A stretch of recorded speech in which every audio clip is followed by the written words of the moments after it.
मंजिल से आगे बढ़कर मंजिल तलाश कर, मिल जाए तुझको दरिया तो समंदर तलाश कर, मिल जाए तुझको दरिया तो समंदर तलाश कर। हर शीशा टूट जाता है पत्थर की चोट से, हर शीशा टूट जाता है पत्थर की चोट से। ऐसा वो शीशा तलाश कर, पत्थर ही टूट जाए वो शीशा तलाश कर।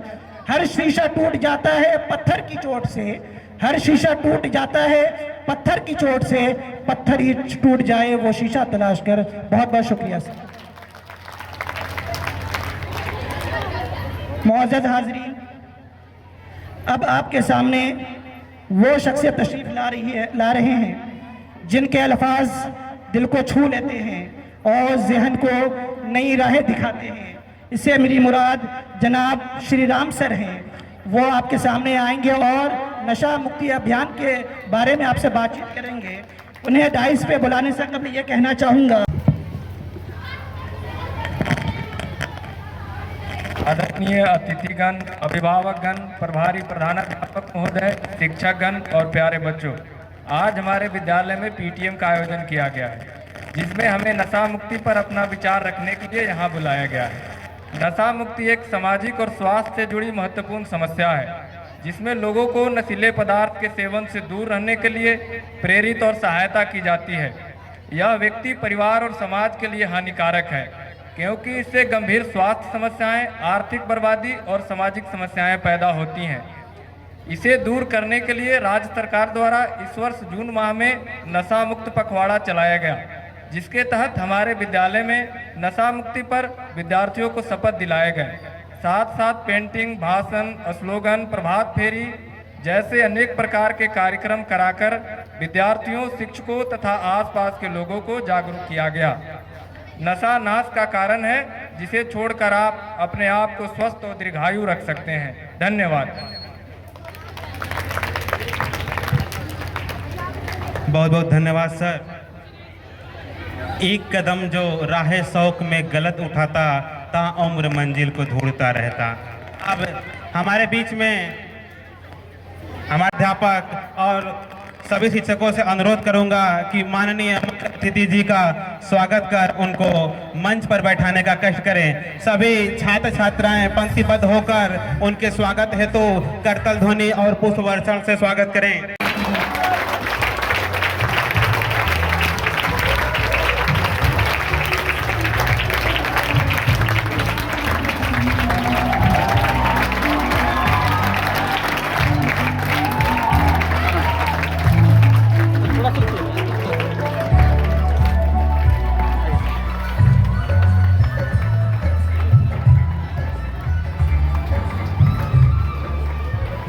माननीय मुख्य अतिथि से अनुरोध है कि दीप प्रज्वलित कर इस कार्यक्रम की शुरुआत करें। आप लोग सब कुछ बैठाओ, बैठ जाइए आप लोग।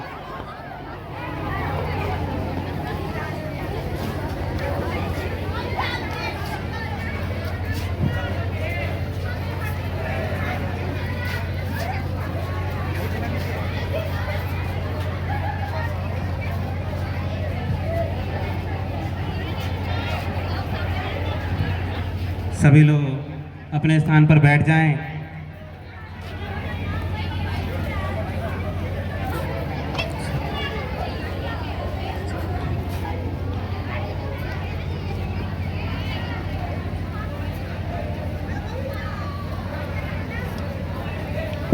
आप लोगों से अनुरोध है कि करतल ध्वनियों के साथ माननीय मुख्य अतिथि जी का स्वागत करें।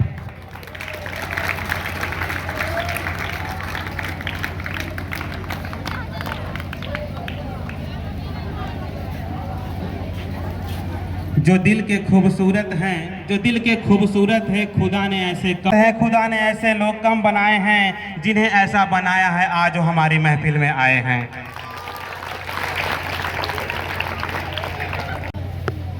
प्रधानाध्यापक महोदय जी एवं दूर से चल के आए हुए हमारे विधायक जी एवं हमारे प्रतिनिधि मुखिया जी, सभी को। हमारी भी बच्ची इस स्कूल में पढ़ती है। मेरी बच्ची जब स्कूल में नहीं आती है, हम उससे बराबर पूछते हैं कि बच्चे तुम क्यों स्कूल नहीं जा रही हो। बोलती है कि मेरे स्कूल में बच्चे उपस्थित नहीं होते हैं। तो इसके पीछे टीचर का भी कर्तव्य बनता है कि आप बच्चे को दबाव दें कि आप स्कूल क्यों नहीं आते हो। और बच्चा का भी कर्तव्य बनता है कि जब हम स्कूल में आ गए हैं तो सर से जो भी नहीं हमसे समझ में आता है उसको हम सर से पूछकर मिलजुल कर पढ़ें, आपस में भाईचारा बनाए रखें। इसी साथ के मैं अपना वाणी को विराम देता हूँ। धन्यवाद।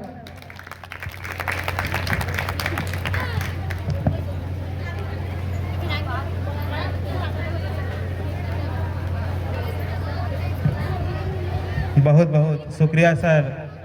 जैसे घर में चावल बनता है तो 1 या 2 चावल निकाल के हम पता कर लेते हैं चावल पक गया है कि नहीं, वैसे गार्जियन की तरफ से एक गार्जियन बोले तो हमें लगा है कि सारे गार्जियन जागरूक हैं और उनकी बातों से सहमत हैं। हम आगे इसी आशा के साथ जो है कि रहेंगे कि सभी गार्जियन अपने बच्चों के पढ़ाई लिखाई के बारे में जानकारी अवश्य पता करेंगे और हमसे साझा करेंगे। जहां पर भी हमसे कमियां हो रही हैं या जहां पर कहीं भी कुछ दिक्कतें आ रही हैं हमसे ज़रूर बताएंगे। ताली बजाकर इनका बहुत बहुत धन्यवाद करिए आप लोग। स्वागत, ताली बजाइए सब लोग पहले।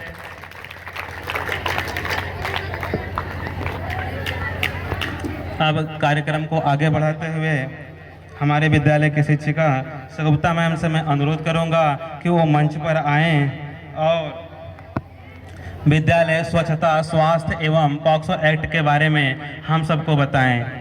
सुगुप्ता मैम।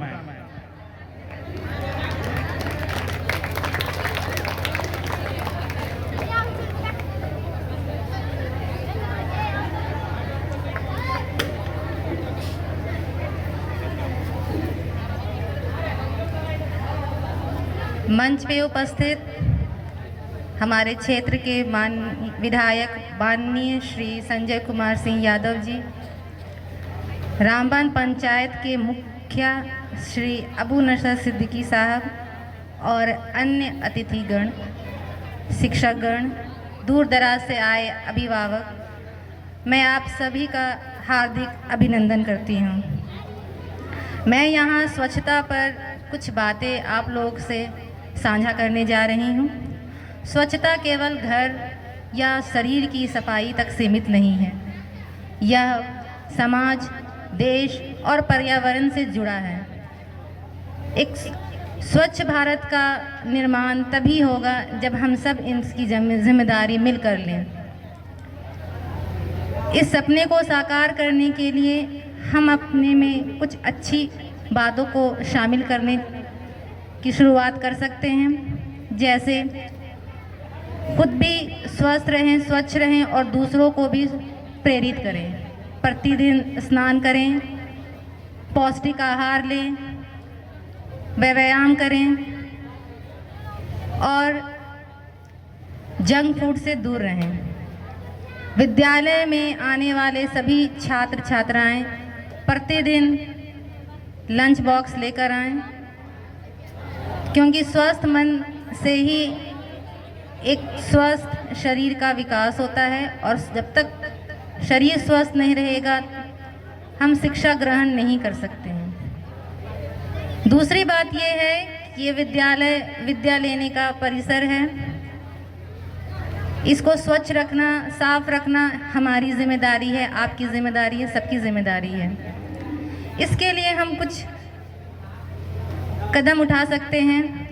प्रत्येक सप्ताह में किसी भी दिन हम अपने विद्यालय में प्रत्येक शनिवार को अपने विद्यालय के परिसर, कक्षाओं का सफाई सभी मिलकर करते हैं, जो सराहनीय है। सभी बच्चे कूड़ेदान में डालते हैं। इस अभियान में हमारे स्कूल के प्रभारी प्रधानाध्यापक जी ने एक बहुत ही महत्वपूर्ण कदम उठाया है। बच्चियों के स्वास्थ्य के लिए उन दिनों की समस्याओं को देखते हुए स्कूल में उनके लिए सारी सुविधाएं उपलब्ध कराई हैं। हमारे विद्यालय के वॉशरूम में भस्मक लगाया गया है, जिसके लिए मैं प्रधानाध्यापक का बहुत शुक्रगुजार हूँ। ऑन द अदर हैंड, मैं कुछ बातें पॉस्को एक्ट से भी साझा करना चाहती हूँ। ये पॉस्को एक्ट है क्या? Protection of children from sexual offences. यह अधिनियम भारत सरकार द्वारा वर्ष 2012 में बनाया गया। यह कानून 18 वर्ष से कम उम्र के बच्चों को यौन शोषण, यौन उत्पीड़न, अश्लील गतिविधियों से सुरक्षा प्रदान करता है। इस कानून की कुछ मुख्य बातें मैं आपसे साझा करती हूँ। जो भी अपराधी हैं, जो इस तरह की गतिविधियों में संदिग्ध होते हैं, उनके लिए बहुत ही कठोर सजा की प्रावधान है और भारी जुर्माना का भी प्रावधान है। इसके साथ ही इस एक्ट में जो भी केसेस आते हैं, जो भी बच्चे इससे पीड़ित हैं, उन केसों में बच्चों की गोपनीयता रखी जाती है तथा उनकी सुरक्षा का विशेष ध्यान रखा जाता है। उसके बाद इन केसों का जो भी सुनवाई होता है बहुत तेज़ और निष्पक्ष होता है। सबसे महत्वपूर्ण बात यह है कि ये कानून जो है केवल लड़कियों के लिए ही नहीं, लड़कों के लिए भी समान रूप से है। बच्चों को भय मुक्त और शोषण मुक्त वातावरण प्रदान करने के लिए पॉस्को अधिनियम बहुत महत्वपूर्ण है। यह अधिनियम विश्वास दिलाता है कि जो भी बच्चे इस तरह की घटनाओं का शिकार अगर हो रहे हैं, आप स्कूल आते वक्त किसी तरह के दिक्कत का सामना कर रहे हैं, किसी ने आपको अश्लील बातें बोली हैं या कोई आपके साथ इस तरह की हरकतें कर रहे हैं, तो यह विश्वास दिलाता है पॉस्को एक्ट कि आपको न्याय अवश्य मिलेगा। इसलिए यह बहुत ज़रूरी है कि हम आप सब मिलकर अपने विद्यालय के प्रत्येक बच्चे को इसके रिलेटेड जो भी जानकारी हैं उनको बताएं। डरने की आवश्यकता नहीं है।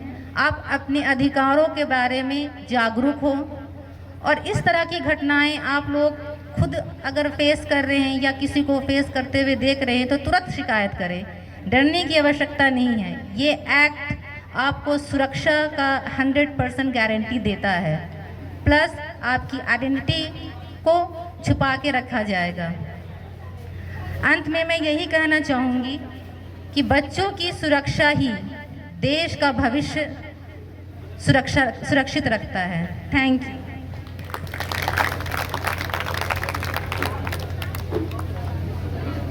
बहुत बहुत शुक्रिया मैम जी। एक स्वस्थ शरीर में ही स्वस्थ मस्तिष्क का निर्माण होता है, तो हमें स्वास्थ्य का भी अपने ध्यान रखना है और पढ़ाई लिखाई भी करना है। हमारे विद्यालय में विद्यार्थियों के व्यक्तित्व के सर्वांगीण विकास के लिए कुछ उद्यमिता से संबंधित कोर्स भी चलाए जाते हैं, जिन पर प्रकाश डालने के लिए मैं बड़े ही अदब एहतराम के साथ सभा मैम को मंच पर आमंत्रित करता हूं। सभा मैम का करतल ध्वनियों से स्वागत कीजिए। सभा मैम।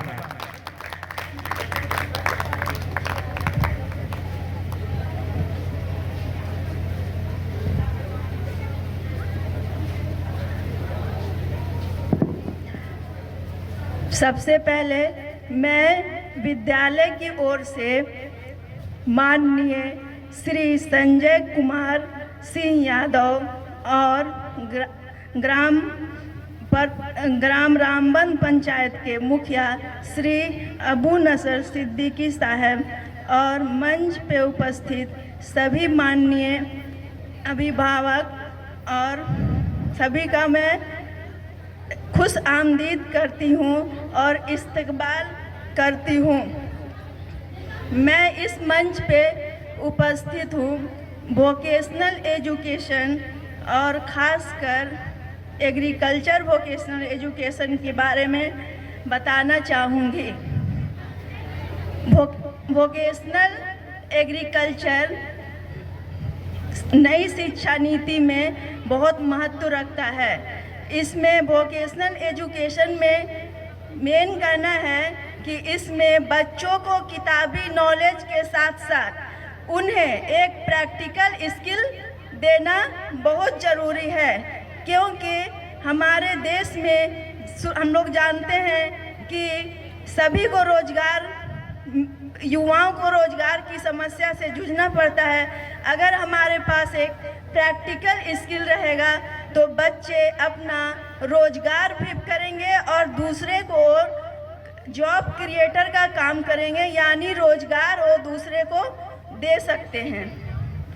एग्रीकल्चर वोकेशनल में के अंतर्गत हम लोग यहाँ स्कूल में बागवानी सिखाते हैं, उसके बाद जैविक खेती क्या है, सिंचाई के डिफरेंट तरीके, नया ये एग्रीकल्चर से रिलेटेड जो भी तकनीक आया है उसके बारे में बताएंगे और उसमें नया जो मशीनीकरण है उसको बताएंगे।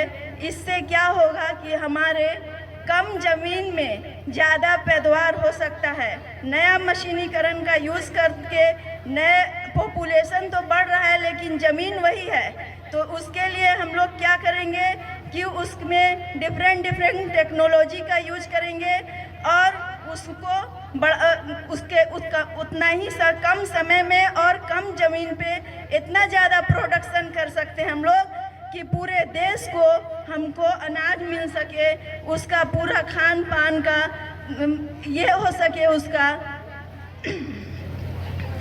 और इसमें मैं यही कहना चाहूँगी कि जितने भी अभिभावक हैं अपने बच्चों को वोकेशनल एजुकेशन और एग्रीकल्चर वोकेशनल एजुकेशन से जोड़ें ताकि बच्चों को फ्यूचर में उनको रोज़गार मिले और वो दूसरे को रोज़गार दे भी सके, इस लायक बने। इसलिए सिर्फ किताबी भाषा नहीं है बल्कि उनको एक स्किल आना बहुत ज़रूरी है और ये हम सब टीचर तभी करेंगे जब अभिभावक उसका सपोर्ट करें, क्योंकि अपने बच्चे को प्रोत्साहित अगर अभिभावक नहीं करेंगे तो टीचर भी उनका साथ नहीं दे पाएंगे। इसलिए अभिभावक टीचर सभी का है। सिर्फ एग्रीकल्चर वोकेशनल जॉब नहीं देगा बल्कि इसमें हमारे देश की अर्थव्यवस्था भी मजबूत करेगी। इसलिए आप लोग अपने बच्चों को प्रोत्साहित करें। सरकार ने वोकेशनल एजुकेशन को इसलिए लाया है क्यों इसमें जितना भी एजुकेटेड हमारे स्कूल में वोकेशनल में एग्रीकल्चर है, इलेक्ट्रॉनिक्स हार्डवेयर है, आईटी है, मल्टीमीडिया है, वोकेशनल के लिए जितना भी टीचर चुने जाते हैं सब टेक्निकली योग्य होते हैं और वो जितना भी है सब लगभग पूरे वोकेशनल में इंजीनियरिंग के ही स्टूडेंट को लिया जाता है क्योंकि उनको टेक्निकल नॉलेज ज़्यादा है। इसलिए आप लोग अपने बच्चों को प्रोत्साहित करें। लास्ट में मैं यही कहना चाहूँगी कि आप अपने बच्चों को प्रोत्साहित करें वोकेशनल के लिए और एग्रीकल्चर के लिए और इलेक्ट्रॉनिक्स जितना भी ट्रेड इस स्कूल में सभी इंजीनियरिंग के ही टीचर को बहाल वोकेशनल में किया जाता है। आप लोग अपने बच्चों को प्रोत्साहित करेंगे, उनको फ्यूचर में उनका भविष्य अच्छा होगा और उनका देश की अर्थव्यवस्था साथ ही मजबूत होगी। हम लोग जानते हैं कि भारत एक कृषि प्रधान देश है। इस पे क्या होता है कि फिर आधी से ज़्यादा जनसंख्या मेरी कृषि पे निर्भर है। इसलिए कृषि पे अगर बच्चे को नॉलेज नहीं होगा तो वो आसपास के अपने किसान भाइयों को, मजदूर किसान भाइयों को और जो भी इससे कृषि से रिलेटेड हैं वो उनको उनके बारे में बता सकते हैं। नहीं तो अगर सिंपल स्कूल लेवल पे बच्चे अपना रोजगार करें तो उन्हें बहुत सारा ऐसा है एग्रीकल्चर में कि आप कर सकते हैं, सिंपल नर्सरी खोल सकते हैं, मशरूम की खेती कर सकते हैं। ये अपने पढ़ाई के साथ साथ एक रोज़गार भी कम पैसा में रोज़गार भी कर सकते हैं। इसलिए आप लोग अभिभावक से मेरा यही निवेदन है कि आप अपने बच्चों को प्रोत्साहित करें। पढ़ाई के साथ साथ एक स्किल उनमें आना बहुत ज़रूरी है। इसलिए उनको स्किल के लेने के लिए प्रैक्टिकल स्किल कराने के लिए प्रोत्साहित करें। Thank you.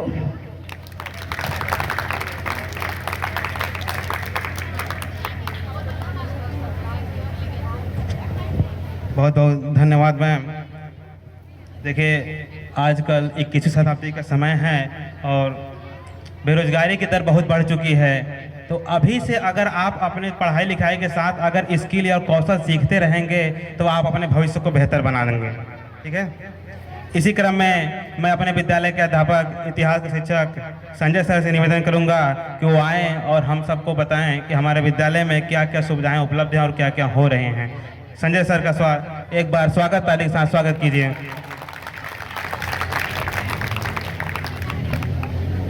धन्यवाद सर। इस मंच पर उपस्थित मुख्य अतिथि महोदय, विधायक जी, विशिष्ट अतिथि महोदय नसर बोस सर और सम्मानित अतिथियों का हम दिल से हार्दिक स्वागत करते हैं। सबसे पहले मैं सभी सम्मानित एवं दूर दराज से आए हुए अभिभावकों का हार्दिक अभिनंदन करता हूं। जिस तरह से प्राण के बिना जरूरत अधूरा है, ठीक उसी तरह से शिक्षक के बिना जीवन अधूरा है। लोग कहते हैं कि संसार से बड़ा कोई धन नहीं है, लेकिन वह संस्कारों से सजी है तो दुनिया से कम नहीं।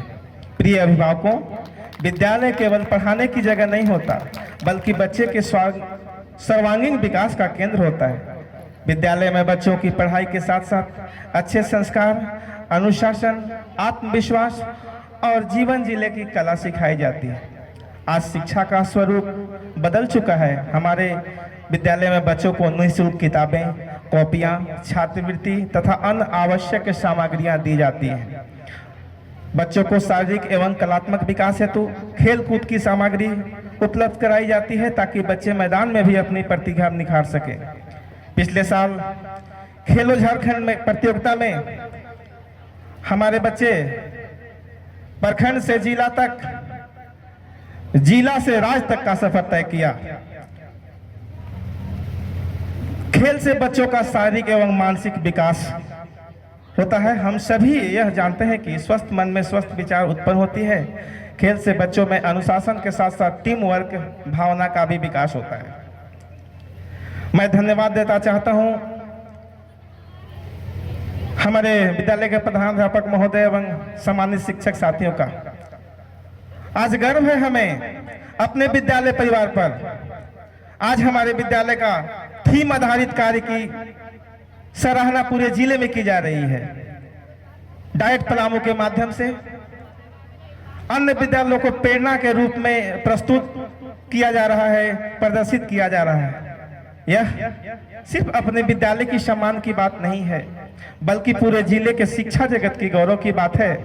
विद्यालय परिवार की कड़ी मेहनत और लगन की यह संभव हो सका है।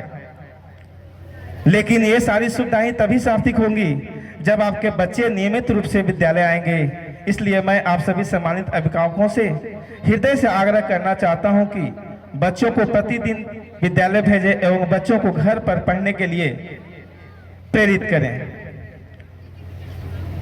अगर आप सब मिलकर साथ काम करें तो हमारे विद्यालय के बच्चे निश्चित रूप से पढ़ाई, खेल तथा जीवन के अन्य क्षेत्रों में भी समाज तथा देश का नाम अवश्य रोशन करेंगे।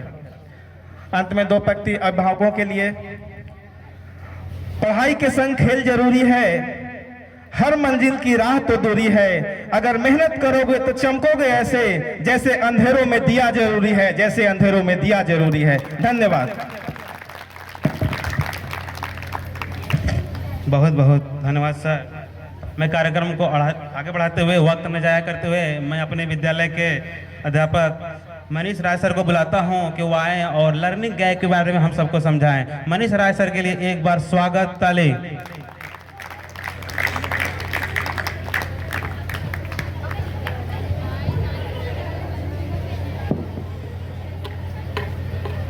रामानिया विद्यालय प्रांगण में मंच पर उपस्थित हमारे हुसैनाबाद हरिहरगंज के माननीय विधायक संजय सिंह यादव जी का हम विद्यालय परिवार की तरफ से हार्दिक वंदन, अभिनंदन करते हैं। इस विद्यालय के मुखिया नसर साहब का भी हार्दिक अभिनंदन वंदन करते हैं।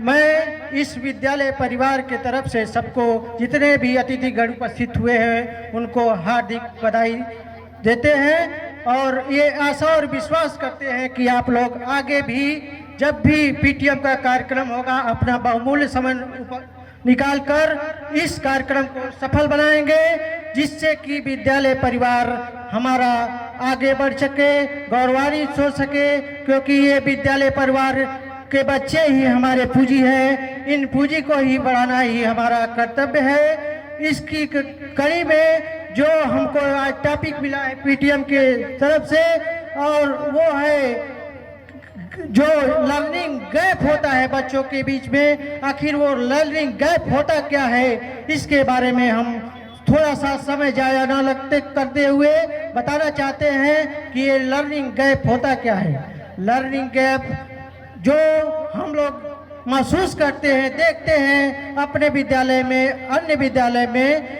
जो बच्चों का स्टैंडर्ड है उससे उसका जो सीखने की प्रवृत्ति है वो काफ़ी कम है। उसी कमी को दूर करने के लिए इस पीटीएम का आयोजन किया गया है और हम विश्वास करते हैं, आशा करते हैं कि सभी अभिभावकगण जाएंगे और जो लर्निंग गैप है उसको पूरा करेंगे।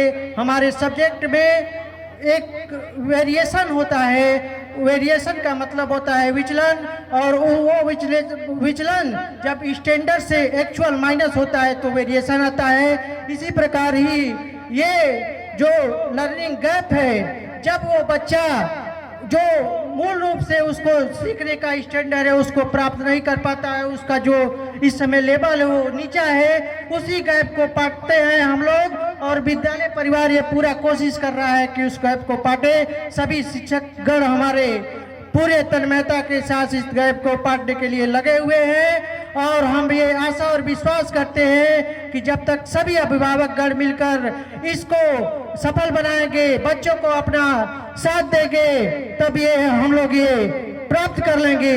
और आपको एक और सूचना देना चाहता हूँ कि राज्य स्तर पर हमारे विद्यालय के तरफ से जो गोल्ड के तरफ से हम लोग बढ़ने का प्रयास कर रहे हैं, उसी की तरफ से हम महीने वाइज पीटीएम का आयोजन करते हैं और उसको प्राप्त करने के लिए हम काफी नजदीक पहुंच गए हैं। और जो भी हम लोग सिल्वर प्राप्त किए हैं, ये विद्यालय परिवार के लिए बहुत गर्व का विषय है और हम ये आशा और विश्वास करते हैं कि हमारा विद्यालय एक दिन वो गोल्ड को हासिल कर लेगा।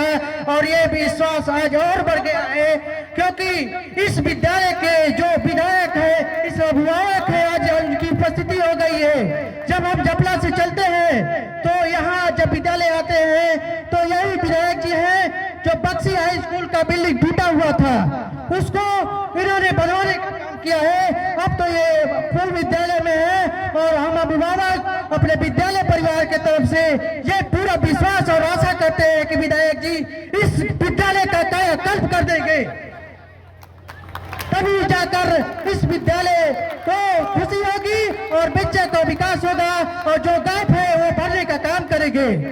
बहुत ज्यादा समय न लेते हुए हम बच्चों आपसे ये विश्वास दिलाना चाहते हैं क्योंकि सबका सहयोग आप मिल गया है, तो इस सहयोग में जब आप लोग सहयोग देंगे तभी हम इसको हासिल कर पाएंगे। और आपका सहयोग तभी होगा जब आप अपने बच्चों का समय देंगे, अपने बच्चों को देखेंगे कि वो पढ़ाई पढ़ रहे हैं कि नहीं पढ़ रहे हैं, अगर पढ़ाई पढ़ रहे हैं तो क्या पढ़ रहे हैं। प्राइवेट स्कूल के गार्जियन जो सक्रिय होते हैं वही सक्रियता आपको दिखानी होगी। उसी सक्रियता को जब आप यहाँ दिखाएंगे तो वही रिजल्ट आज आप इस विद्यालय का देखना पड़ेगा। और हम ये चाहते हैं और हम लोग ये सभी शिक्षक विश्वास भी करते हैं कि ये विद्यालय एक दिन और आगे जाएगा। इसी आशा और विश्वास के साथ हम पूरे विद्यालय परिवार के तरफ से माननीय विधायक जी का स्वागत करते हैं और विश्वास करते हैं कि ये विद्यालय हमारा जगमगा उठे, जो तारा की धरती है वो फिर चमक उठे। इसी के साथ मैं अपने बारी को समाप्त करता हूँ। इसी के साथ बहुत बहुत धन्यवाद।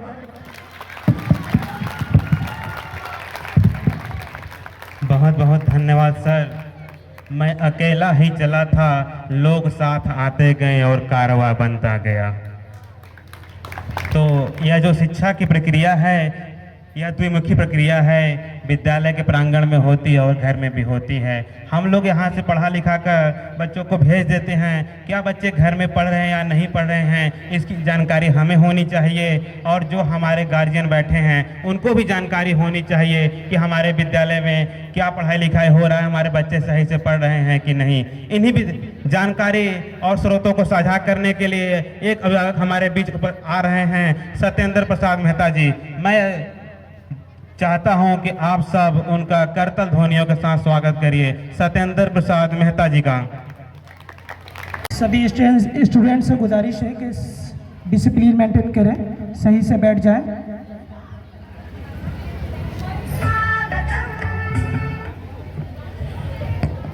स्टेज पे जलवा अफरोज आज की इस तकरीब के सदारत करने वाले राम बांध के मुखिया जनाब अबू नसर साहब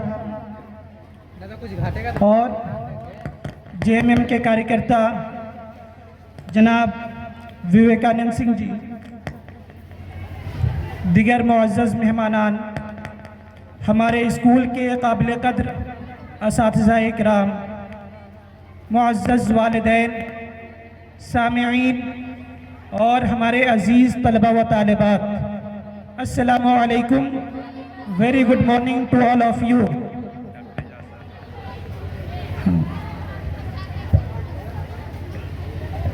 मुअज़्ज़ज़ सामिईन, आज की इस पुरवकार तकरीब की निज़ामत यानी प्रोग्राम की संचालन करने के लिए मुझ नाचीज़ और मेरे काबिल दोस्त जनाब आशीष कुमार पटेल सर को ये जिम्मेदारी सौंपी गई है। हमारी कोशिश रहेगी कि हम अपनी जिम्मेदारियों को पूरा कर सकें, बस आपकी दुआएं साथ रहनी चाहिए।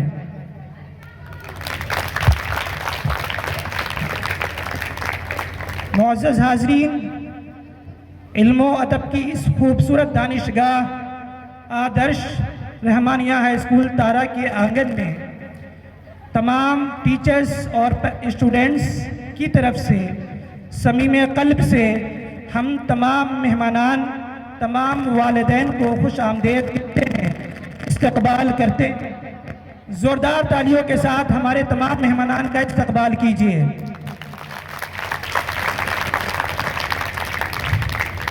आप आए हमारे घर में, खुदा की कुदरत है। आप आए हमारे घर में, खुदा की कुदरत है।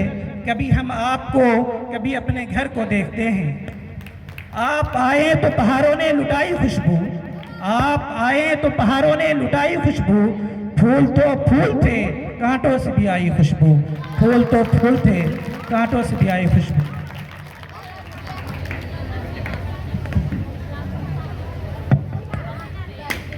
मुअज़्ज़ज़ हाज़रीन, हम सब बखूबी जानते हैं कि बच्चों की शख्सियत की तामीर में, बच्चों की पर्सनालिटी की डेवलपमेंट में एक उस्ताद और वालिदैन का किरदार बहुत अहम होता है।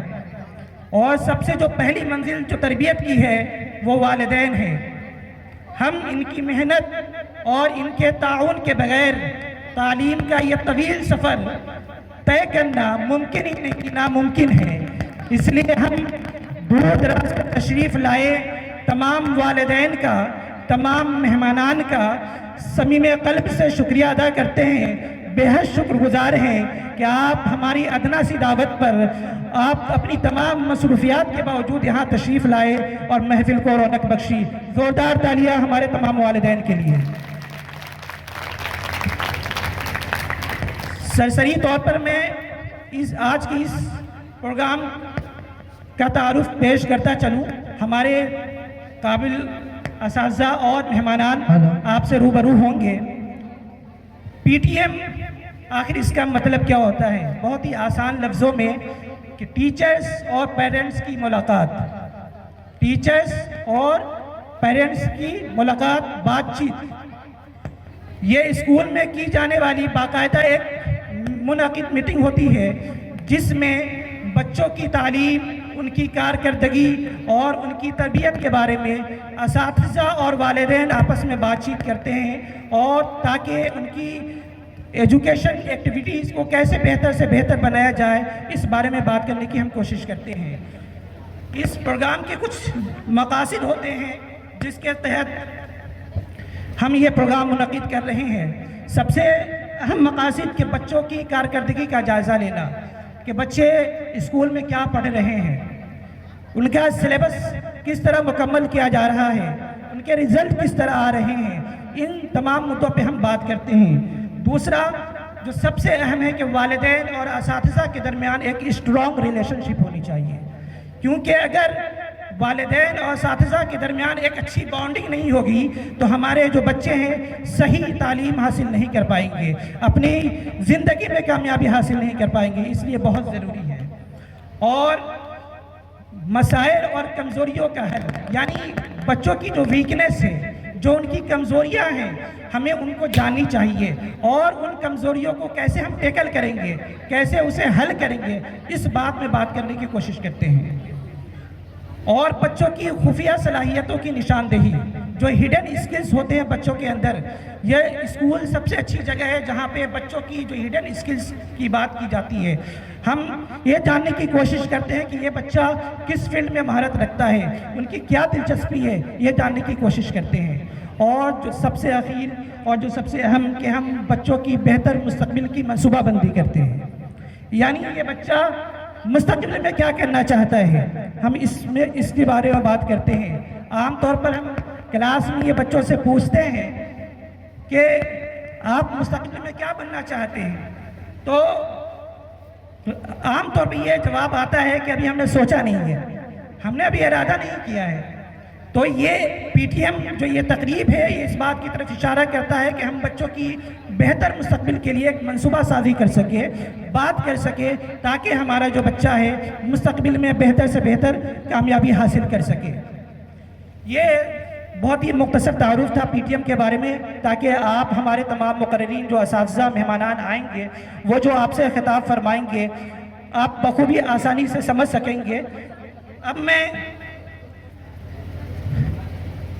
एक ऐसी शख्सियत को दावत सुखन देने जा रहा हूँ जो अपने आप में अंजुमन है, शबो रोज़ बच्चों की तालीम के तई फिक्रमंद रहते हैं, स्कूल के इंतज़ाम व इंसराम में हमेशा अहम किरदार अदा करते हैं, बच्चों के दरमियान निहायत ही मकबूल व मारूफ हैं और एक ऐसे उस्ताद काबिल उस्ताद हैं जो बच्चों की नफ्सियात को समझते हैं। इससे मेरी मुराद हमारे स्कूल के मोस्ट सीनियर और मोस्ट टैलेंटेड टीचर जनाब संतोष चौहान सर है। जोरदार तालियां उनके लिए हो जाए। जनाब संतोष चौहान सर स्कूल में नामांकन और उपस्थिति के बारे में आप लोगों से बातचीत करेंगे। उनको स्टेज पे बुलाने से कबल ये शेर कहना चाहूँगा कि हमने बसत खुलूस पुकारा है आपको, हमने बसत खुलूस पुकारा है आपको, अब देखना है कितनी कशिश है खुलूस में। आइए स्टेज पे संतोष चौहान सर।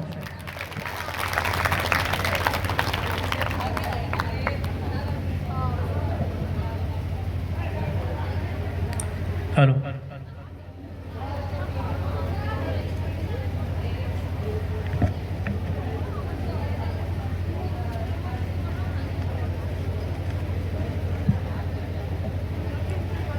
विद्यालय के परम आदरणीय प्रधानाध्यापक की तरफ से, सभी अध्यापकों की तरफ से, विद्यालय के सभी छात्र छात्राओं की तरफ से, यहाँ पे मौजूद आदरणीय सभी अतिथिगणों का, सभी सम्मानित अभिभावकों का, मैं प्रवक्ता संतोष चौहान। अगर बात करें नामांकन की, विद्यालय में 100% नामांकन हो, इसके लिए जो है विद्यालय में एक टीम का गठन किया गया है जिसे हम कहते हैं शिक्षक टोला टैंगिंग। हर शिक्षक को एक जिम्मेदारी दी गई है कि आप संबंधित गांव का समय समय पर भ्रमण करेंगे और देखेंगे कि किस बच्चे का नामांकन विद्यालय में नहीं हुआ है। हर बच्चे का विद्यालय किसी न किसी विद्यालय में होना चाहिए, चाहे हमारे विद्यालय में या दूसरे विद्यालय में। तो सभी अध्यापक समय समय पर दौरा करते रहते हैं और पता करते रहते हैं कि क्या बच्चे का नामांकन हुआ है।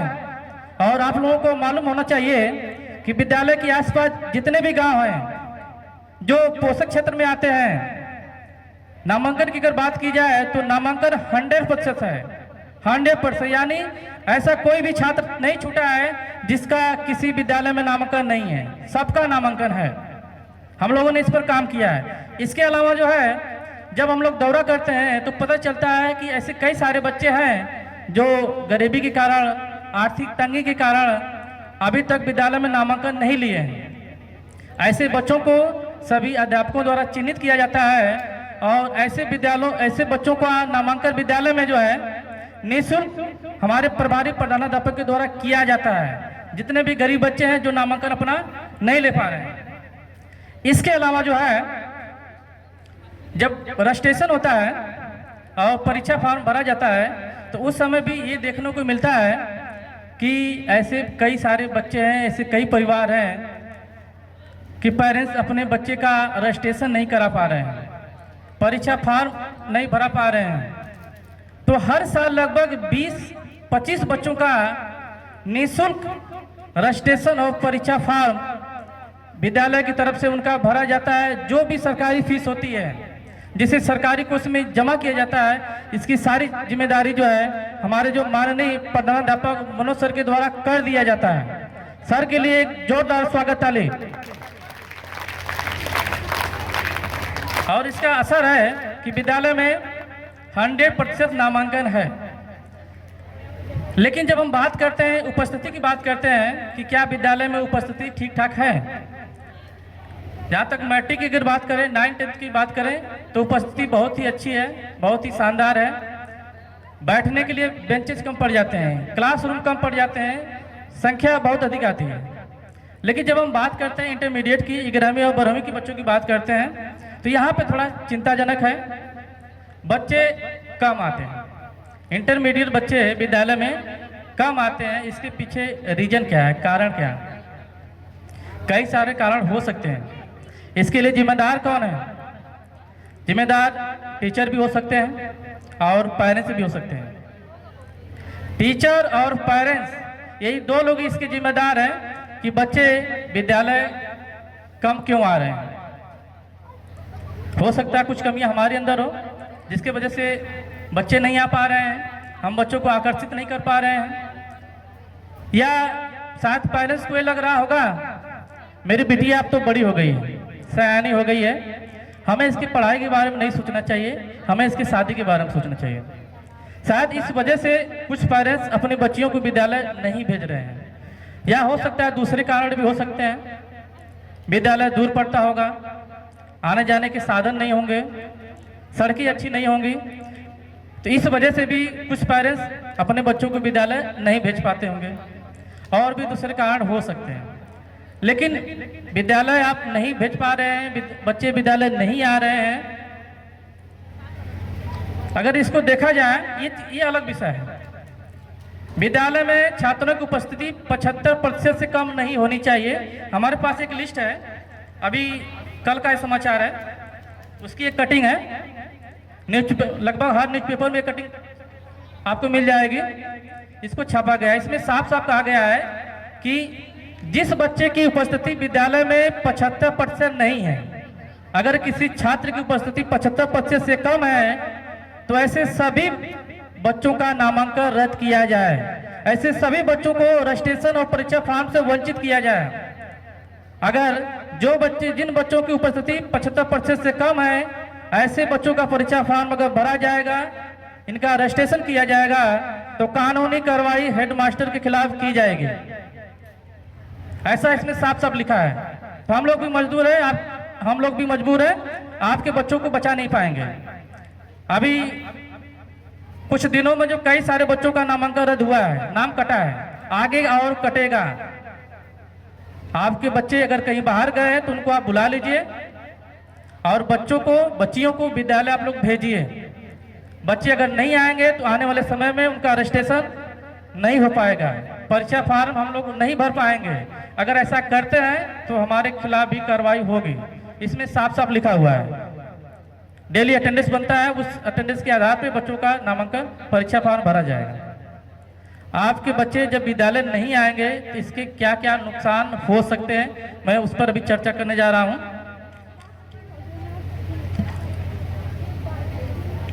जिन छात्रों की उपस्थिति 75% से कम है उनका नामांकन नहीं होगा, वे अपना रजिस्ट्रेशन फॉर्म नहीं भर पाएंगे, वे परीक्षा फॉर्म भी नहीं भर पाएंगे। इसका मतलब है कि वो एग्जाम भी नहीं दे पाएंगे, उनका एडमिट कार्ड भी जारी नहीं होगा। ये सबसे बड़ा नुकसान है।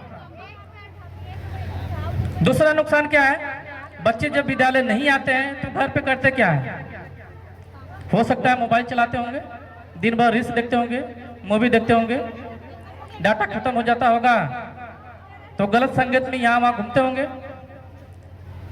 अगर बच्चा विद्यालय आएगा तो इस चीजों से दूर रहेगा ना।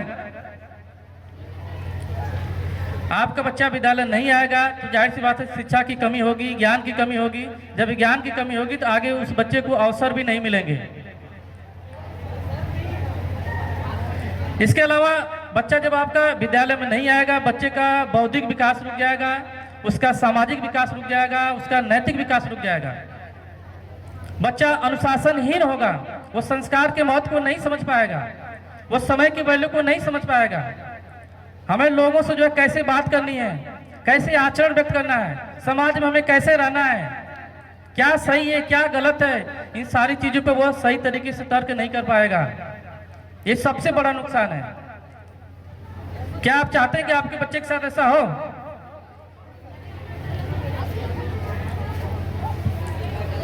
तो सभी पेरेंट्स से निवेदन है कि बच्चों को विद्यालय में आप लोग भेजिए।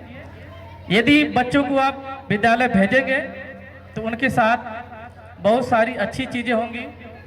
उनका नामांकन होगा, उनका रजिस्ट्रेशन होगा, उनका परीक्षा फॉर्म भरा जाएगा। वो विद्यालय में जो है बहुत सारी चीज़ें सीखेंगे। उनका मानसिक विकास होगा, उनका बौद्धिक विकास होगा, उनका शारीरिक विकास होगा, उनका सांस्कृतिक विकास होगा, उनका नैतिक विकास होगा।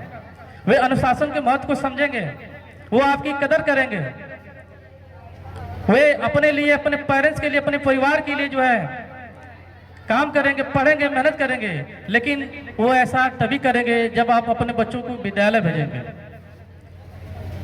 इसीलिए जो है सभी पेरेंट्स से मैं दोबारा निवेदन करूंगा कि आप अपने बच्चों को विद्यालय में अवश्य भेजेंगे। ठीक है, धन्यवाद।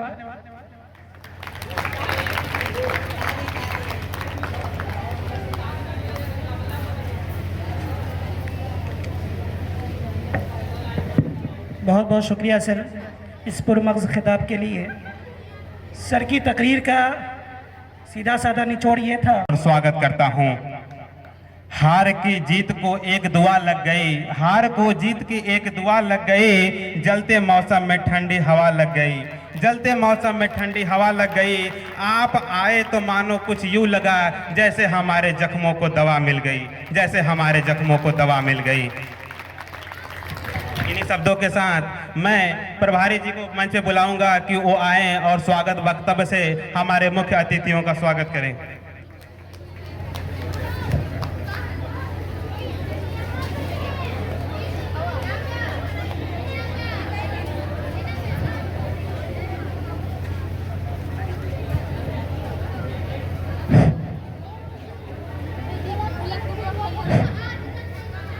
आदर्श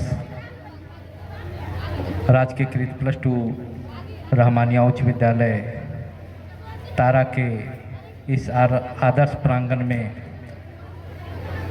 शिक्षक अभिभावक बैठक में हमारे मुख्य अतिथि माननीय विधायक सर, हमारे विद्यालय के अभिभावक मुखिया जी अबू नसर सिद्दीकी साहब, विवेकानंद और डॉक्टर रजाद साहब और भी मंचासीन अतिथिगण, अभिभावकगण और मेरे प्यारे बच्चों, हम सभी का इस शिक्षक अभिभावक बैठक में अभिवादन करते हैं, स्वागत करते हैं। बहुत बहुत धन्यवाद, यहाँ आए हमें कीमती समय दिए हैं। आगे का कार्रवाई। खुशामदीद ओ आए हमारी चौखट पर, खुशामदीद ओ आए हमारी चौखट पर, बहार जिनके कदमों का तवाफ करती हैं। इन्हीं शब्दों के साथ मैं अपने विद्यालय के प्रभारी प्रधानाध्यापक महोदय से अनुरोध करूंगा कि हमारे मुख्य अतिथि और विशिष्ट अतिथि का अंग वस्त्र और माला पहनाकर उनका स्वागत करें और साथ में ही एक पौधा भेंट करें। प्रधानाध्यापक महोदय जी, माला पहनाकर उनका स्वागत करें और साथ ही एक पौधा भेंट करें।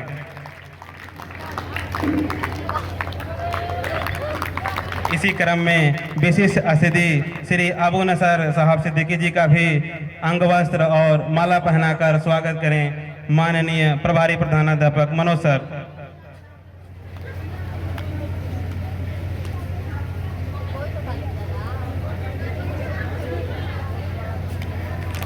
आप लोग ताली बजाकर इस्तकबाल कीजिए।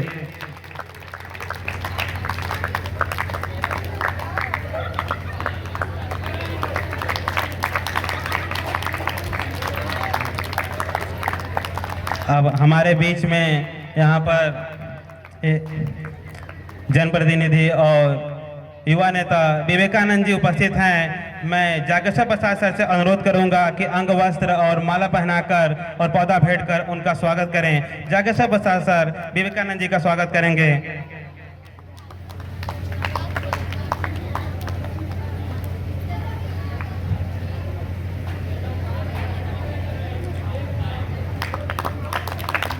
करतल ध्वनियों से इस्तकबाल कीजिए। इसी क्रम में हमारे बीच उपस्थित हैं डॉक्टर एजाज जी। मैं संतोष चौहान सर से निवेदन करूंगा कि वे अंग वस्त्र और माला पहनाकर और पुष्प देकर सबका स्वागत करें।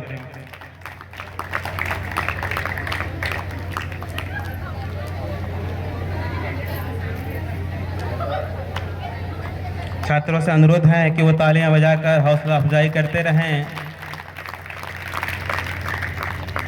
बहुत बहुत धन्यवाद सर। अब कार्यक्रम को आगे बढ़ाते हुए जी सर, मंच पर उपस्थित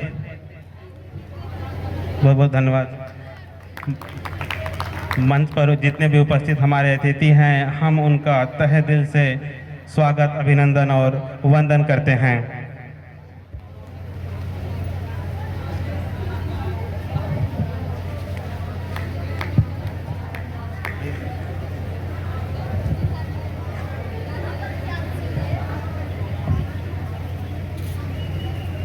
बहुत बहुत धन्यवाद सर।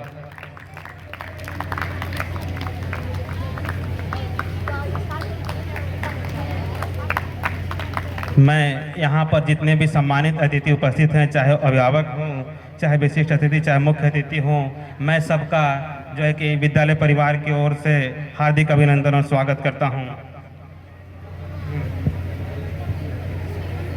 अब निगाहे शौक की हैरानियों को क्या कहिए, निगाहे शौक की हैरानियों को क्या कहिए, उन्हें बुला भी लिया और एतबार भी नहीं किया। इन्हीं शब्दों के साथ मैं स्वागत गीत गाने के लिए सानिया, सुप्रिया, हिना और तरन्नुम एवं रोशन जहां को मंच पे बुलाना चाहूँगा। स्वागत गीत के लिए बच्चियां जहां पर भी हों मंच पर आने का कष्ट करें।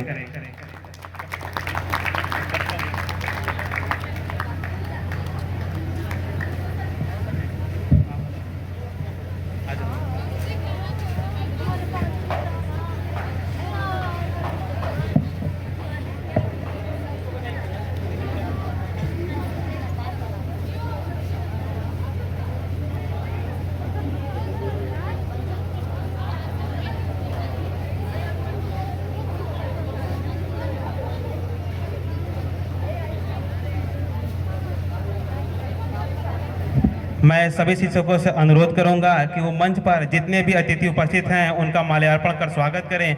बारी बारी से मैं नाम तो सबका नहीं ले पाऊंगा, कृपया बहुत ही अदब और एहतराम के साथ उनका स्वागत करें।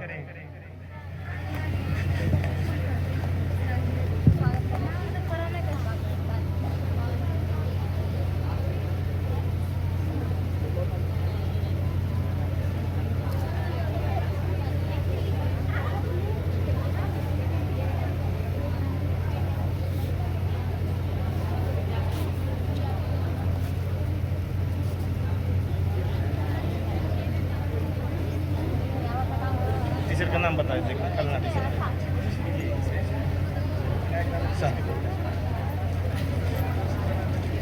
हुसैनाबाद प्रखंड अध्यक्ष का मैं हंसराज हंसर से स्वागत अनुरोध करूंगा कि उनका माल्यार्पण कर स्वागत करें।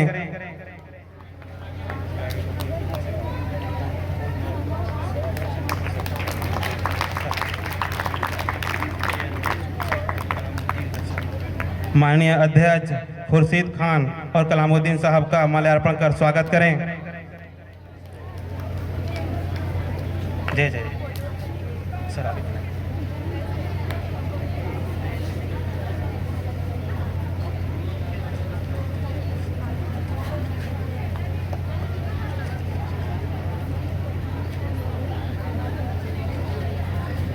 नाम क्या है सर? अनुमंडलीय अध्यक्ष खुर्शीद खान जी का माल्यार्पण कर स्वागत करें। और कौन है सर?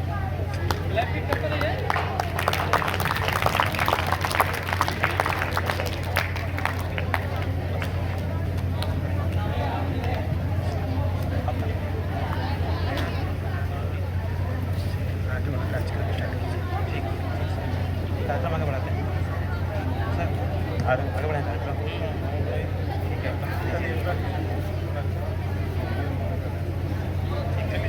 बहुत बहुत धन्यवाद सर। अब कार्यक्रम को आगे बढ़ाते हुए स्वागत गीत को प्रस्तुत कर रही हैं। इन बच्चियों के लिए एक बार स्वागत ताली बजाकर इनका हौसला अफजाई करें।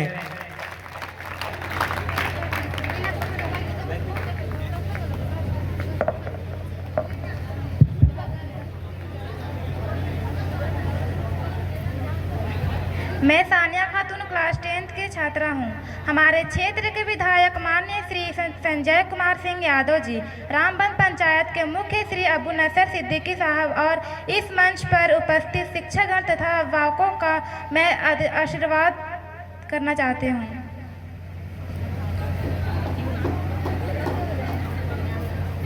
मैं आप लोग के सामने एक स्वागत गीत प्रस्तुत करने जा रही हूँ।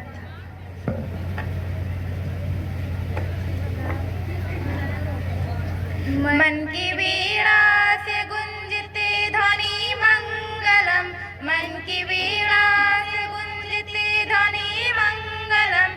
स्वागतम स्वागतम स्वागतम स्वागतम स्वागतम स्वागतम स्वागतम स्वागतम स्वागतम स्वागतम स्वागतम स्वागतम स्वागतम स्वागतम स्वागतम स्वागतम। कैसा पावन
सुंदर और प्यारा सा गीत इन बच्चियों ने प्रस्तुत किया।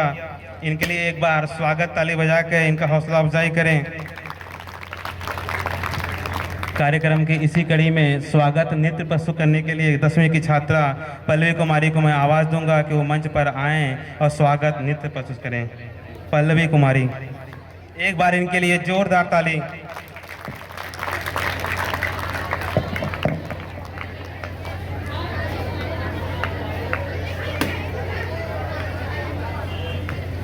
मुद्दतों बाद नजर आने वाले, मुद्दतों बाद नजर आने वाले, ईद का चांद न देखा जब से तेरी सूरत देखी।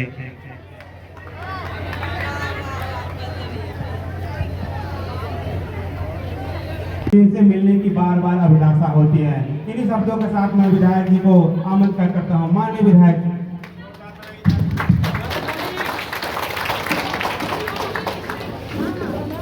आदर्श महामानिया राजकीय क्लस्टर विद्यालय के सम्मानित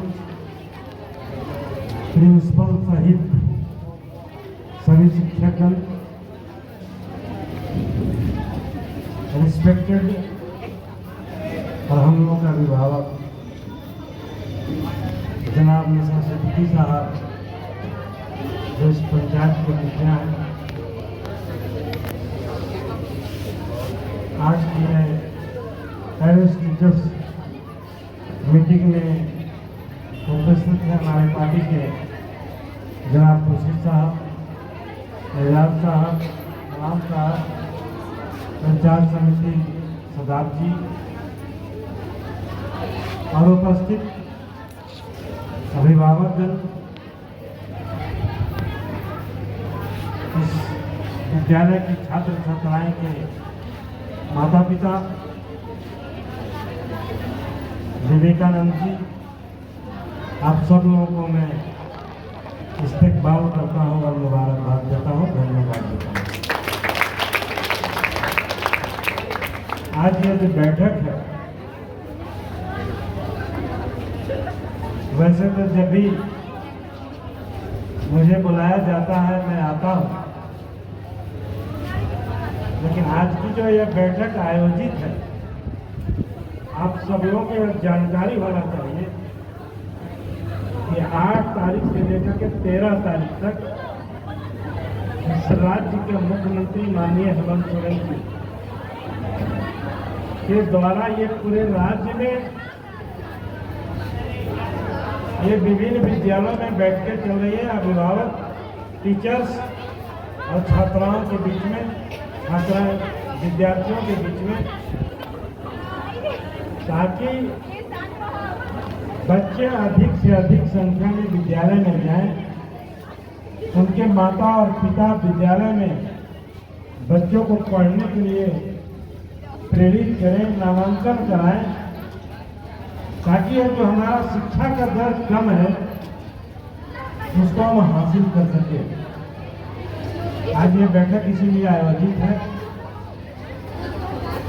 हम धन्यवाद देते हैं इस विद्यालय के प्रिंसिपल सहित सभी, उनका स्पीच और सुझाव मैं सुन रहा था, यह बहुत सराहनीय है। देखिए, शिक्षा एक ऐसा चीज है जिसका बंटवारा कोई नहीं कर सकता। धन संपत्ति का बंटवारा हो सकता है, लेकिन ये जो कंप्यूटर, ये जो ब्रह्मांड है, दुनिया में इससे बड़ा कोई ताकत और शक्ति नहीं है। अगर चांद पर जाना है तो इसी के बदौलत आप जा सकते हैं। और उसका फर्स्ट तालीम कहाँ मिलेगा? कि जहाँ हम लोग बैठे हुए हैं, जहाँ स्पीच दे रहे हैं, भाषण दे रहे हैं, ये फाउंडेशन है। शिक्षा के बिना आँख है लेकिन अंधा है। अंधा 2 तरह का होता है। एक अंधा है जो ऊपर वाला ने आंखें नहीं दिया, जो उसको कुछ दिखाई नहीं दे रहा है, और एक अंधा हुआ है, आँख है और दिखाई नहीं दे रहा है।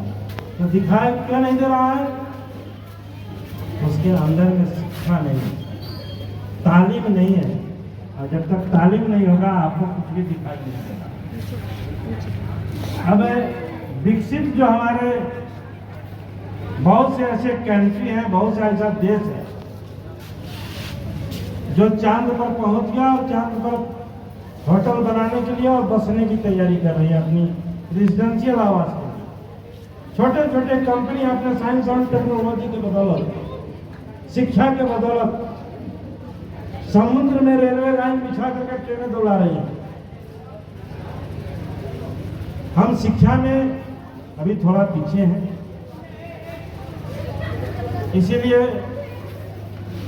जब आप सब लोगों ने मौका दिया, नसर साहब ने बता रहे थे कि मैं पहला बार जब विद्यालय में आया था तो जिस विद्यालय में हम खड़े होकर भाषण दे रहे हैं, बैठे हुए हैं, एक खपड़ा पोस्ट बिल्डिंग था और सारा का सारा जर्जर था। जब 2000 में आप सब लोगों का हमको दुआ मिला, आशीर्वाद मिला और हुसैनाबाद का विधायक बनने का मौका मिला, तब यही नसर साहब उस समय इतना हम पर दबाव बनाए, इतना दबाव बनाए कि पहला कमरा हमने उसको बनाया था, निर्माण हमने कराया था तालीम के लिए।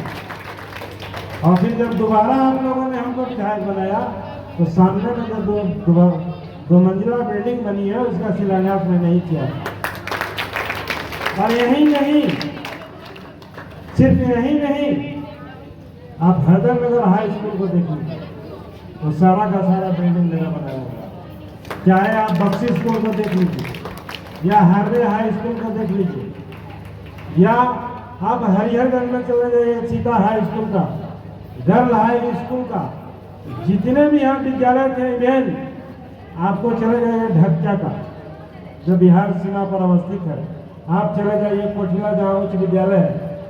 हमने जब आपका आशीर्वाद मिला, आपका दुआ मिला, तो गरीब को बच्चों के तालीम के लिए, शिक्षा के लिए हमने 155 EGS विद्यालय खोलने का काम किया था, 155, ताकि हमारे जो गरीब बच्चे हैं वो तालीम ले सके। जो आज मिडिल स्कूल हो गया, आज वह प्राथमिक विद्यालय हो गया, और उसमें से बहुत सारे विद्यालय को जो मिडिल स्कूल था उसको अपग्रेड करके हमने हाई स्कूल में बनाने का काम किया और आज उसका भवन बन रहा है। हमने सबसे अति उग्रवाद प्रभावित इलाका जो मौगंड है, हमने जब डीसी के साथ मीटिंग किया, एक साथ जितने भी मिडिल स्कूल थे सबको हम लोग, प्राथमिक विद्यालय थे सबको हम लोगों ने मिडिल स्कूल कर दिया, ताकि हमारी बेटियां, हमारी बच्चे तालीम ले सके।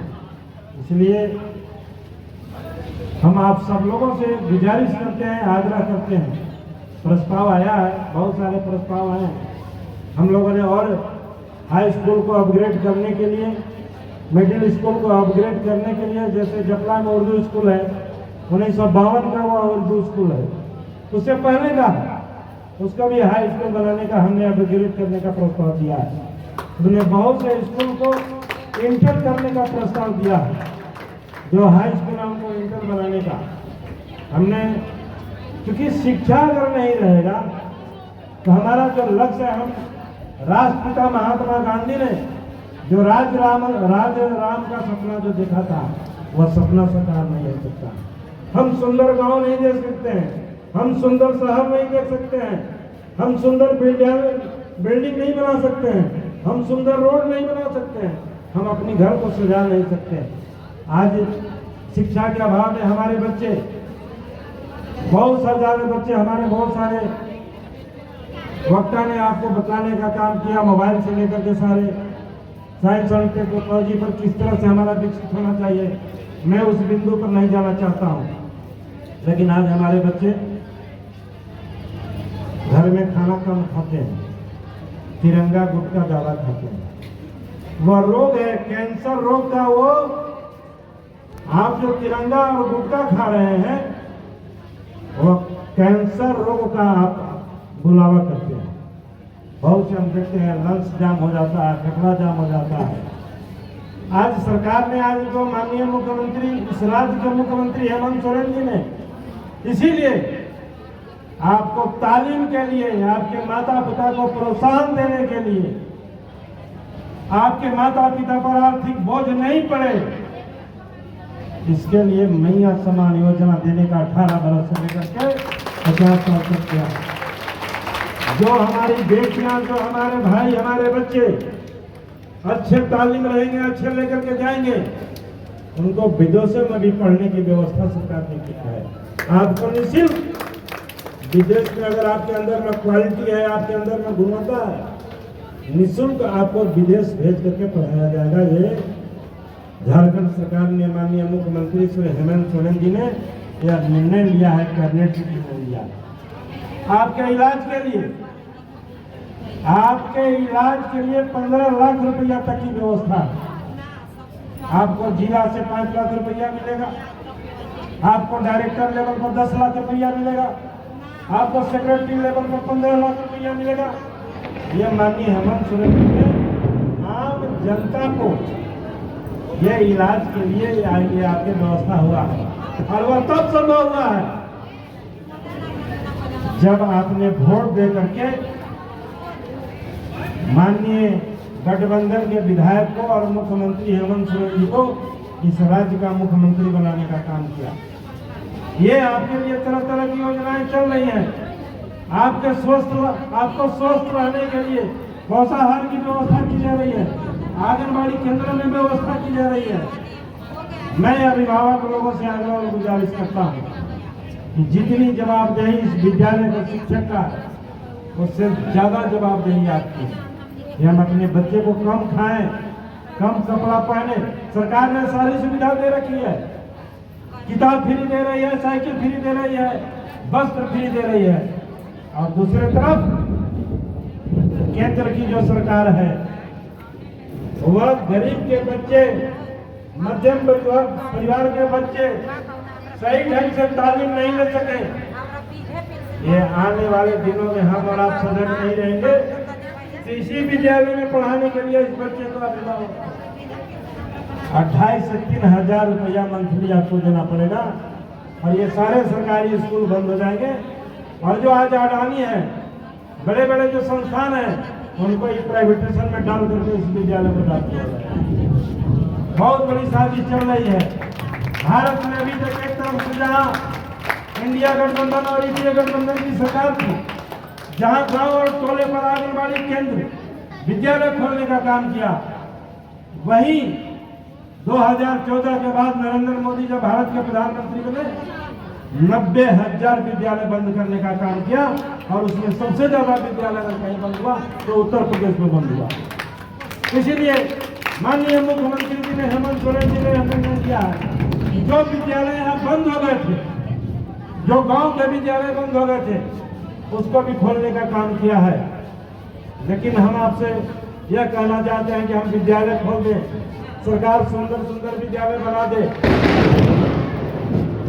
अच्छी बिल्डिंग खोल दे, और बच्चे उसमें तालीम लेने नहीं जाए, अभिभावक का ध्यान उसमें नहीं रहे, तो बिल्डिंग अच्छा बना, उसे कोई लेना देना नहीं है। आप चाहते हैं, और खास करके मैं अपनी बेटियों से कहना चाहता हूँ, आधी आबादी आपको रिजर्व के, हमको तरह तरह की साजिश चल रही है। हम तभी ले सकते हैं जब हम शिक्षित होंगे, जब हमारे अंदर में तालीम होगा, तभी आप विधायक से हिस्सेदारी ले सकते हैं, मुखिया जी से हिस्सेदारी ले सकते हैं। अभी आप देख रहे हैं कि बगल में बिहार में चुनाव होना है, SIR लागू है। मैं SIR के बारे में बात करना चाहता हूँ, क्योंकि हम तालीम की बात कर रहे हैं। SIR मुसलमानों के नाम पर सिर्फ लिखा हुआ है। आदर्श विद्यालय के इस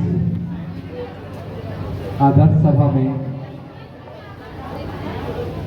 उपस्थित हमारे मुख्य अतिथि माननीय विधायक संजय सिंह यादव सर, विद्यालय के अभिभावक मुखिया अबू नसर सिद्दीकी साहब, डॉक्टर रजा साहब, और जितने भी हमारे अतिथिगण हैं, मुख्य अतिथिगण हैं, सभी का हम तहे दिल से शुक्रिया और अभिवादन करते हैं। कि अपना कीमती समय हमारे इस विद्यालय के लिए दिए और हमारा मान बढ़ाया, हमारे बच्चों को शिक्षा के प्रति हौसला अफजाई करने के लिए अच्छी प्रेरणादायक बातें कहें। इन सभी बातों के लिए मैं तहे दिल से शुक्रगुजार रहूँगा और आग्रह करूँगा कि हमेशा जब भी समय मिले तो हमेशा स्वागत है आपका सर, आप लोग आएँ और विद्यालय में क्या हो रहा क्या नहीं हो रहा अच्छे से कुछ सुझाव दें। अभिभावकों से नम्र निवेदन है कि अपने बच्चों को विद्यालय जरूर भेजें। सबसे ज़्यादा तकलीफ लगता है जब हम लोग नहीं आने की वजह से टोला घूमते हैं, जाते हैं, एक गार्जियन से मिलते हैं, उसके बावजूद भी परिणाम तकलीफ होता है। फिर भी हमारा प्रयास, हमारे विद्यालय परिवार के सभी शिक्षक, विद्वान शिक्षक हमेशा निरंतर प्रयास करते रहेंगे और हमारे अतिथियों का साथ मिलता रहेगा तो एक दिन विद्यालय को बुलंदियों तक ले जाने का हम लोग प्रण लिए हैं। बहुत बहुत धन्यवाद। Thank you. हेलो, विद्यालय के सभी बाल समूह से निवेदन है कि पेरेंट्स को, अभिभावक को सर सामान जो है क्लास 9 में बैठाएंगे। विद्यालय के सभी बाल संसद, कैप्टन, वाइस कैप्टन, पेरेंट्स को, अभिभावक को जो है और समझ पाएंगे। और बहुत समय न लेते हुए इन्हीं सब बातों के साथ अपनी मैं वाणी को विराम करता हूं। बहुत बहुत धन्यवाद। बहुत बहुत धन्यवाद सर, आपके द्वारा बताए गए बातों का हम सब ख्याल रखेंगे और अपने छात्रों से बस यही अनुरोध करेंगे कि खुद ही को कर बुलंद इतना कि खुदा बंदे से खुद पूछे, बता तेरी रजा क्या है।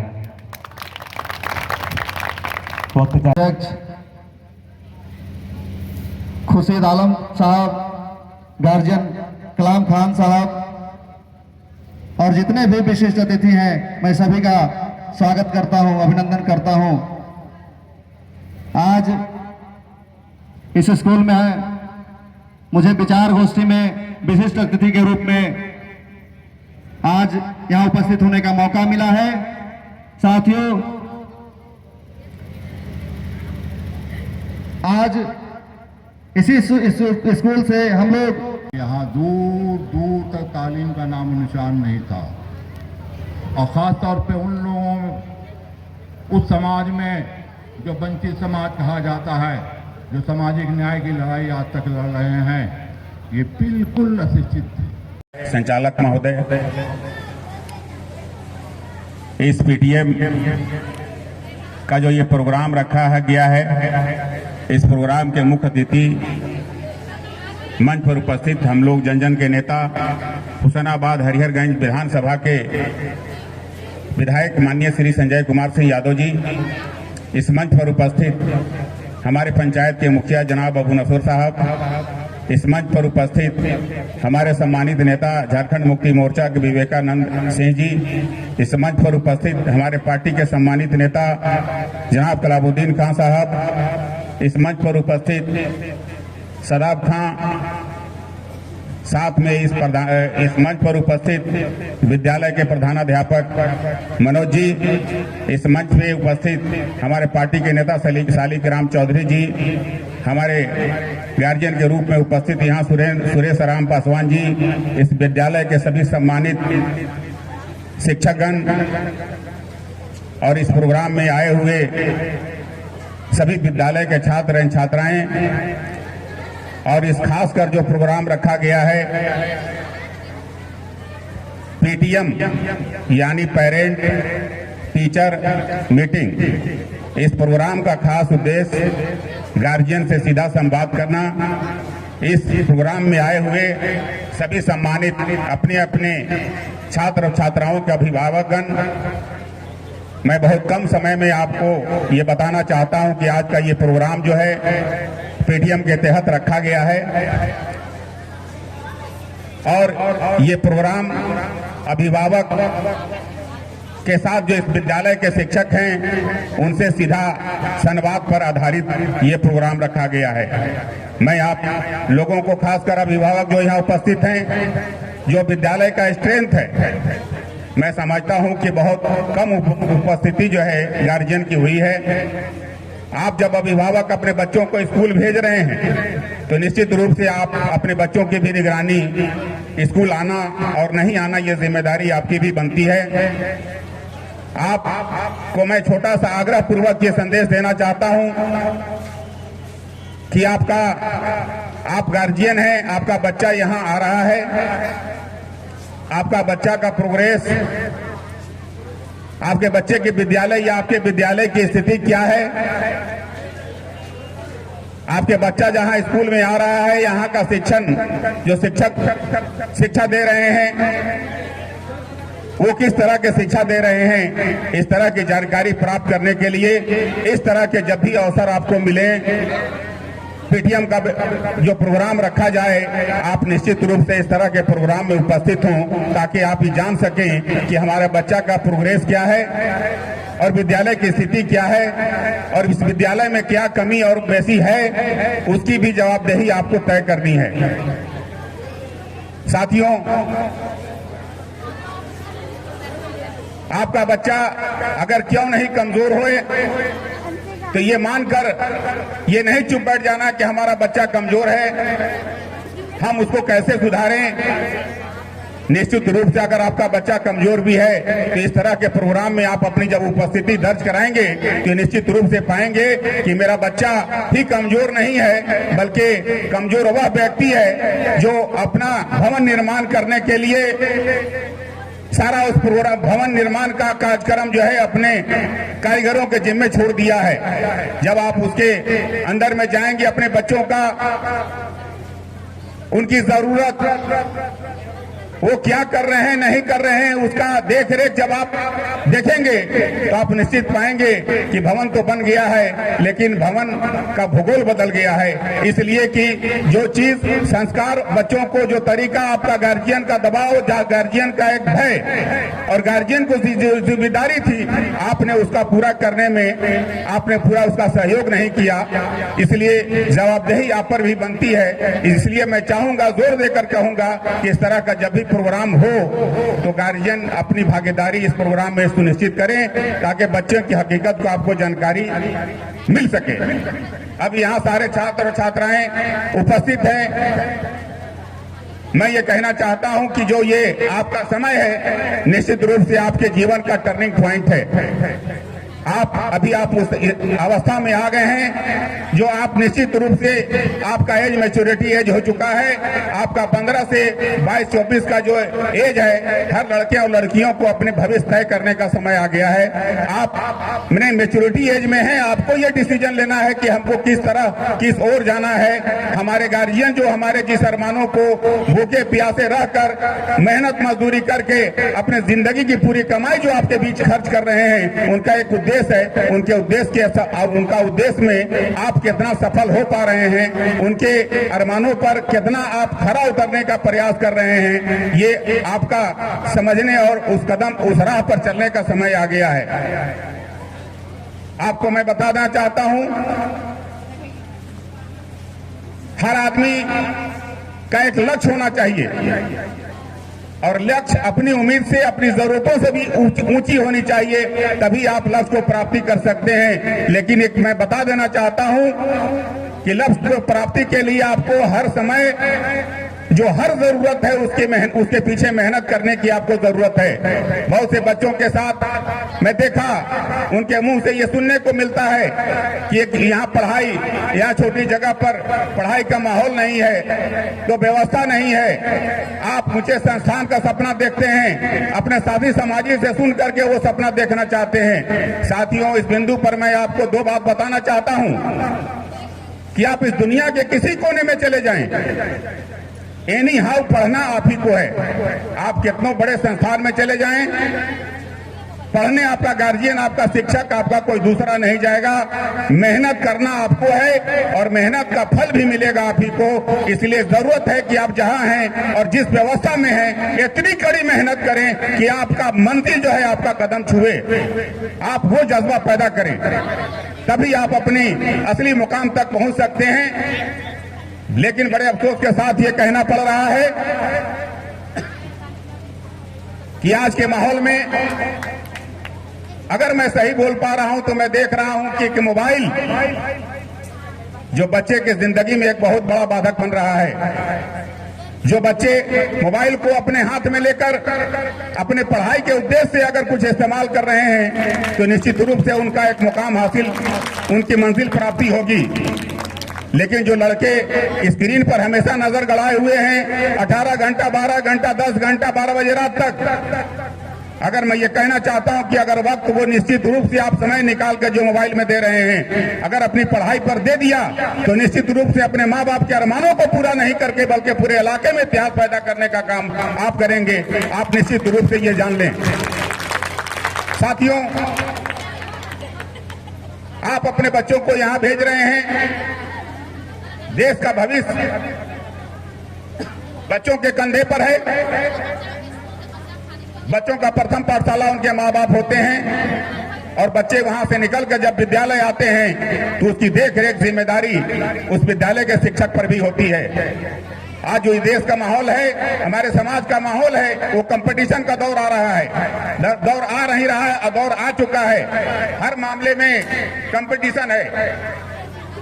शिक्षा के माध्यम में आप तमाम शिक्षकों का दायित्व बनता है कि उनको इतना विकसित करें, उनको इस तरह का गुणवत्तापूर्ण शिक्षा दें ताकि जमाने में अपने किसी कंपटीशन में किसी जगह पर अपनी हर आंधी और तूफान को झेल सकें। आपका ये लक्ष्य होना चाहिए कि अपने विद्यालय को इस तरह बच्चों को हम प्रेरणा दें, इस तरह शिक्षित बने ताकि हमारे विद्यालय के साथ साथ हमारा भी। सरकार, हम लोग आपके प्रति सजग है, लेकिन मैं फिर गुजारिश करता हूँ और खास करके मैं अपनी बेटियों से, उनके माताएं से, उनके पिता से, कि तालीम नहीं है तो कुछ नहीं है। तालीम नहीं अगर रहेगा तो रुपया भी कमा के घर में नहीं रख सकते। इसलिए तालीम सबसे बहुत जरूरी है। हम इस शिक्षक के जो प्रिंसिपल हैं, इनके टीचर्स हैं, इनको भी मैं बहुत बहुत थैंक्स देता हूँ कि आप जिस तरह से आपने ऑर्गेनाइज किया, आगे भी आप तालीम बच्चों को देते रहें। मैं आप सब लोगों को और मुखिया जी और जो हमारे पार्टी के नेता हैं, जनप्रतिनिधि हैं, हमारे गठबंधन के जो नेता हैं, मैं सब लोगों को पुनः मैं इस्तेकबाल करता हूँ, मुबारकबाद देता हूँ, थैंक्स देता हूँ। इसी तरह का आयोजन करते रहें। इस तरह के आयोजन करने से समाज में शिक्षा का प्रचार और प्रसार होता है। और मैं एक सुझाव देना चाहता हूँ कि भैया अभी प्रचार और प्रसार का जमाना है। आप लोग भी अपने अपने विद्यालय के जहाँ तहाँ चौक चौराहे पर नामांकन के समय में होर्डिंग लगाइए। कभी कभी बच्चियों के साथ नामांकन के समय में कुछ प्रोसेसर वगैरह निकालिए ताकि हमारे जो वंचित समाज के लोग हैं, जो रोजमर्रा की जिंदगी से जी रहे हैं, उनके अंदर में भी शिक्षा के प्रति चेतना जागे, लोग जागरूक हो, प्रचार और प्रसार हो। देखिए हमारे राज्य में, भारत में केरल एक ऐसा राज्य है जहाँ की DC है आपको पढ़ाऊँ समीरा है, 0 टॉलरेंस है। वहाँ सभी लोग शिक्षित है, सभी लोग रोजगार में लगे हुए हैं। वहाँ मोबाइल देखने का किसी को कोई समय नहीं है, किसी को कोई फुर्सत नहीं है। मोबाइल कौन देखता है?